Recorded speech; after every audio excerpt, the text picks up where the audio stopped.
Hello folks, happy morning to all. See, we have been learning more and more about karma, isn't it? We have learnt a lot. I hope all of you have understood whatever I have been trying to tell you. Now, in this video, today, we will be looking into the karma account settlement. How you can settle the account.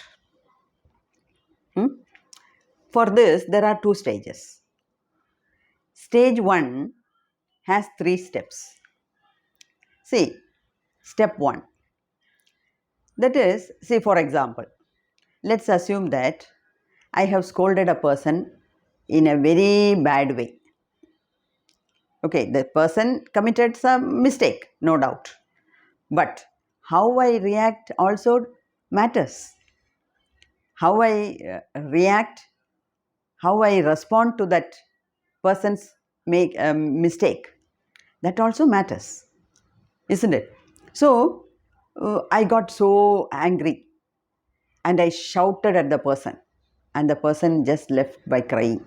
Just crying. He felt so bad, he started crying and he left the place.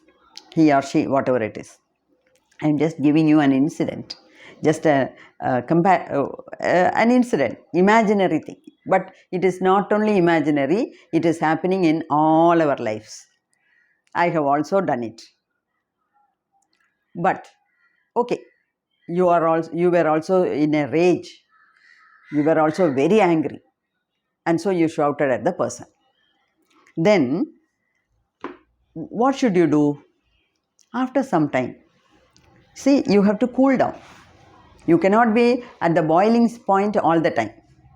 You have to cool down, isn't it? So, see, after some time, I can sit alone and I can ponder about it. I can run the whole scene. How that person came, how he made a mistake, and how I shouted, how badly I shouted at the person. Now, all these things should run in my mind. I should ponder about it. And I, first of all, then, if I am a meditator, definitely I will come to know within a short time that I have made a mistake. Because a meditator will come, one of the advantages of meditating is you come to know the right and the wrong. Okay, see, many people make mistakes again and again and again because they don't know that they are making a mistake. But is it a solution? No, it is not at all a solution. See, we keep left while driving. In our country, it is the thing. Now, if I go on the right, will the police keep quiet? The traffic police will catch me, will levy a fine. I cannot say, no, I am new to driving. This is my new car. I don't know how to I know to drive, but I don't know the rules. I don't know the traffic rules. That's why I was driving on the right hand side. Please excuse me. Please pardon me. If you say, will he keep quiet? Is it all right? It is also a mistake, because once you start driving or once you come out, you are supposed to know the traffic rules. Without knowing the traffic rules, who asked you to take out the car? Isn't it? That's a mistake. So, not knowing the rule is not a solution. Not knowing the rule is not an excuse. So, in our life also, if you keep on making mistakes and you keep on saying, I'm sorry, I didn't know, you cannot escape all the time. You are accumulating more and more negative karmas. That is why, see, that discretionary power, the discerning capacity, we should develop. What do you mean by discerning capacity? The capacity to distinguish between the right and the wrong. And when will you get that discerning capacity? Only when you meditate. Only if you sit alone. Only if you sit in silence. Only then, when you meditate, only you realize that you have made a mistake. Okay, so step number 1. In stage 1, step number 1 is you acknowledge your mistake. Many people make lot of mistakes, but they don't accept it. Acknowledging the mistake means they don't accept that what they have done is wrong. So, one way towards account settlement, karmic account settlement is, we have to acknowledge that I have made a mistake. Then number 2, step 2 will be, I should regret for what I have done. Okay, no justification. Yes, such a blunder this fellow has made, and I was so tensed, I was so angry, and so I shouted at the person. No justification. No justification whatsoever. You have to regret for the mistake you have made. That is step number 2. Then step number 3 will be, once you acknowledge your mistake and once you feel sorry for it, then what should you say? Once you regret the mistake, then you should say sorry. So call that person immediately. Don't prolong it for 3 to 10 days. As soon as, try to resolve the problem.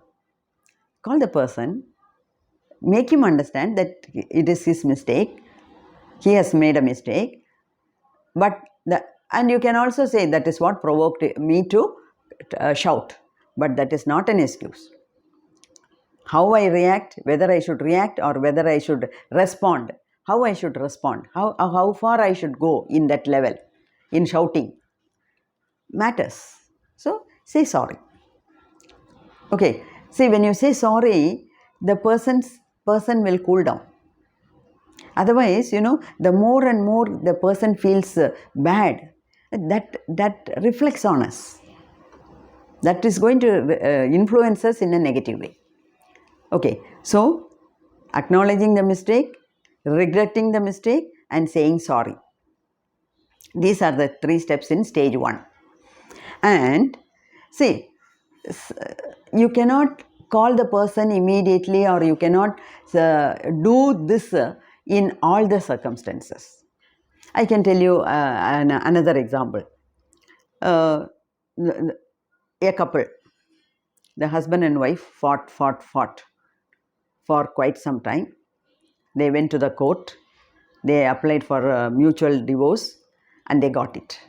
Or they applied for divorce, they fought, and they got it. They got the divorce. Now the husband is living separately, wife is living separately. Maybe they have got 2 children, and the 2 children are with the mother. Or one is with the father, one is with the mother. Now all these are constraints in the relationships. Constraints means not small constraints, huge constraints. Now, when the husband is living separately, he may think, I should not have gone to that extent. I should have adjusted. I should not have beaten her up like that. I should not have behaved like that. You see, now my wife is not with me. My children are also not with me. Or I am suffering. I am struggling I am struggling so much because I have my child with me. I don't know how to take care of it. I fought in the court and got the child, but I am finding it difficult to rear the child without the help of my wife. Like that, he may regret. Like that, the wife also may regret. But, divorce is something where you don't want to see that other person again in your lifetime. So, can you go to that person and say sorry? It is not possible. In such a case, what should you do? You feel for it.